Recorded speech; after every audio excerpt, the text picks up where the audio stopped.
Eu acho que é uma questão de fé. Né? Se você acredita, acredita. Se você não acredita, não adianta.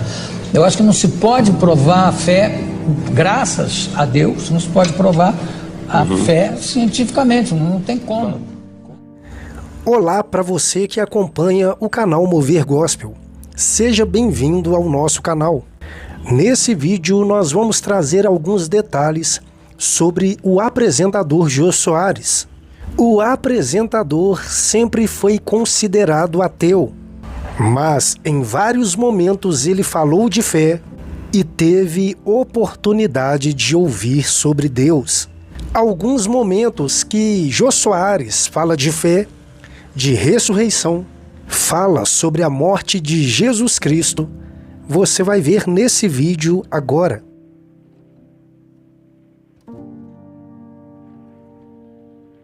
Jô Soares morreu recentemente em São Paulo.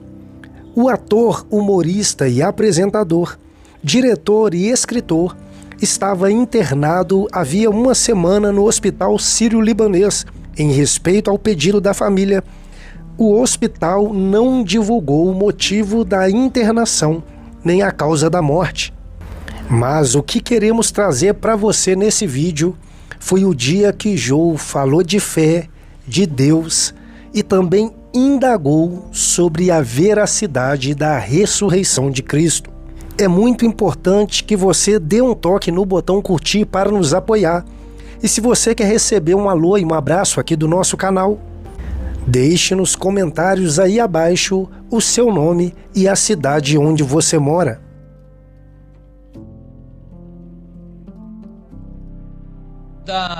Parece que só foi encontrada uma ossada de um crucificado. De um crucificado.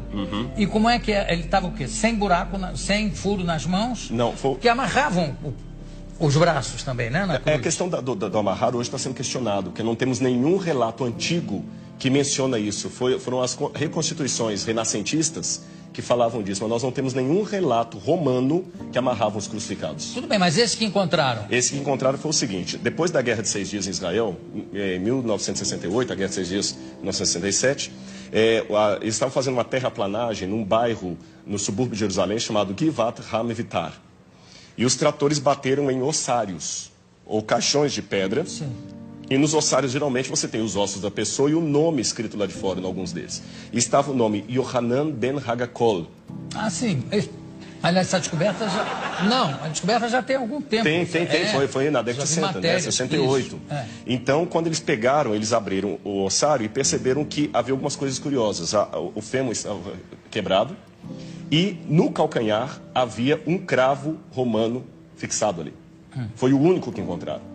Então, a partir daquela ossada ali, eles fizeram um levantamento legístico de como seria a posição de um crucificado na cruz. E é bem diferente do que a gente imagina claro. Das reconstruções medievais. E o sofrimento de Cristo ficou de uma maneira muito mais dantesca, a visão arqueológica, e eu até diria legística, porque foram médicos de medicina forense que fizeram reconstituição da causa morte. E o negócio de cravo na mão não tem? Não, porque o osso dele estava muito fragmentado. Mas, então não tinha, os ossos da mão não estavam todos inteiros. Pelas profecias, certamente não é uma ossada de Jesus. Ah, não, com certeza não. Porque, inclusive, se eu não me engano, tem uma das profecias que diz: nenhum dos seus ossos será quebrado. E não conhecerá a corrupção. E nós temos evidências. Eu sei que muitos historiadores hoje negam a ressurreição de Jesus, pensam que é uma teologia, mas eu digo, com base histórica, a ressurreição de Jesus aconteceu e nós temos muitos elementos históricos para afirmar isso, a despeito do questionamento de muitos historiadores. Mas sobre a ressurreição? Sobre a ressurreição. Mas qual é o dado histórico que pode haver sobre a ressurreição? Claro que é uma questão de fé. Para mim é uma questão de fé. A própria forma como os relatos evangélicos estão não demanda uma propaganda. Porque o que é uma propaganda? Uma propaganda, às vezes, você mascara, enfeita uma coisa para vender um produto. Aqueles discípulos estavam, em primeiro lugar, sofrendo perseguição e abuso por causa daquilo. A ressurreição era uma única doutrina da antiguidade que ninguém aceitava. Eles aceitavam a história de Platão, que a sua alma ia para o Éon, podia aceitar a história de Pitágoras, que você transmigrava a alma de um corpo para o outro, ou então ficar com os epicureus, que morreu, acabou. Mas ressurreição... A reencarnação exatamente, a transmigração de almas está ali perto. Exatamente, alguns judeus aceitavam a reencarnação. Agora, ressurreição era uma coisa que ninguém comprava essa ideia. E outro, na época, pelo machismo... Mas isso, desculpa, mas isso não é uma prova histórica.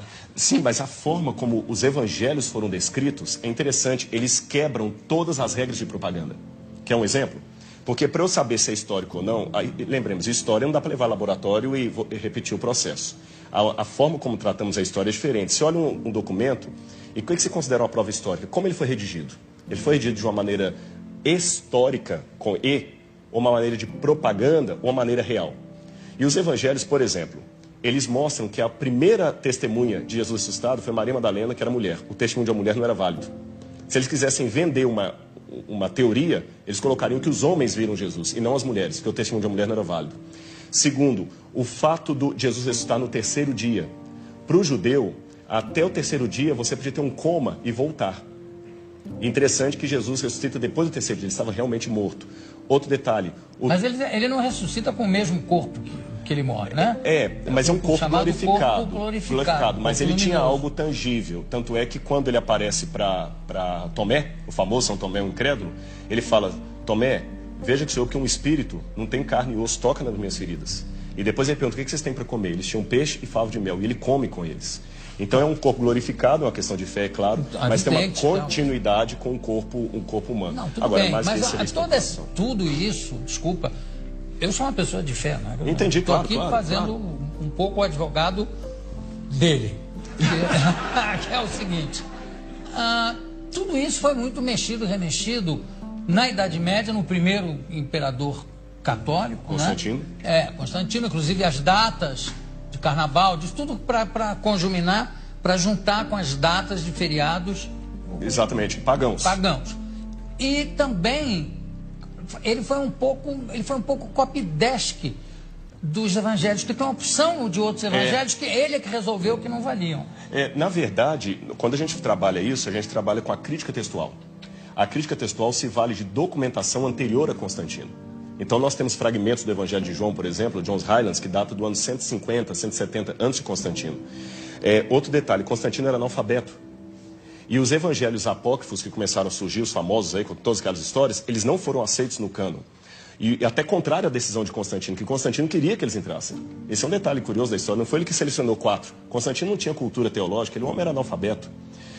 Constantino permaneceu pagão até o final, ele pretendeu ter se convertido. Um político fantástico. E um último detalhe, nós temos uma informação que me chama a atenção. Flávio Josefo, um historiador judeu do primeiro século, que não era cristão, ele escreveu, Jesus Cristo, houve um homem, no grego está ginestai, um homem chamado Jesus, que foi crucificado, morto por Pôncio Pilatos, e segundo os seus discípulos, ressuscitou no terceiro dia e apareceu a muitos. Flávio Josefo nunca se converteu ao cristianismo, era um historiador judeu, e ele dá esse depoimento que a ressurreição era algo testemunhado. Esse texto é tão importante que alguns críticos falam, não, foi copista cristão que interpolou, que copiou. Porém, todas as cópias de Josefo que nós temos, inclusive uma cópia, uma tradução para o árabe, feita por muçulmanos, contém esse trecho.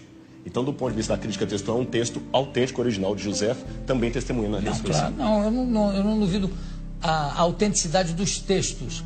Eu duvido, em alguns casos, do testemunho em si. Quer dizer, não, eu vi, eu tive. É um testemunho, está lá escrito que ele viu e que ele teve, mas claro. Que ele esteve mais... Agora, tem uma coisa que é bom, eu gostei de você ter falado uma coisa. Na Idade Média se acrescentaram muitas lendas. Esse é que é o problema. E o pessoal confunde as lendas com o que está na Bíblia. E só um detalhe com relação ao testemunho. Quando a pessoa dá um testemunho vendido, ela vai ganhar alguma coisa. O que os apóstolos ganharam com aquele testemunho? Pedro morreu crucificado de cabeça para baixo. Paulo degolado. Então, quanto tempo demorou a mentira? Essa que é a questão. Eles não ganharam nada, só ganharam perseguição. Então, das duas, uma. Ou aquele pessoa era muito doido, ou ficaram tão extasiados com aquilo que preferiram morrer a negar o depoimento que eles estavam. Se fosse uma mentira, eles tinham pulado fora. Ninguém ia ficar com Cristo até o final. O único que traiu foi Judas. Os outros ficaram, e até hoje a história está aí, e nem a modernidade conseguiu matar essa brilhante história da ressurreição de Jesus.